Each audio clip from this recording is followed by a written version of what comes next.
Elder Joseph F. Smith addressed the assemblage. He spoke of the opposition manifested by the people of the world against the principle of direct revelation from God ever since the Church was organized in this age, and also reviewed the causes for such opposition, taking the ground that revelation from the Almighty would eventually sap the foundations of all the man-made systems existing. He also spoke on the gathering and alluded to the opposition which had been brought to bear against it in the past. The principle of celestial marriage was now the main mark against which the shaft of the opponents of the truth were directed.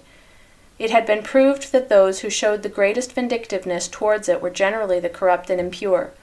He continued to speak for some time on the subject and then directed his remarks to the word of wisdom, making plain that a man's greatest enemy was in himself, in the form of his appetites, when they were allowed to govern him, and that his enemy was all the more dangerous because of its silence and subtlety.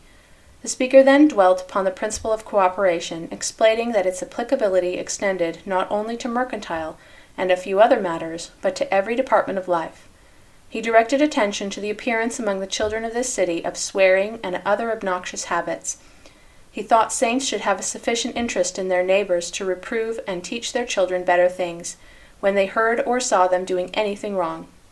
The next theme touched upon by the speaker was the principle of tithing, clearly indicating that to obey it was not only a duty, but a great privilege.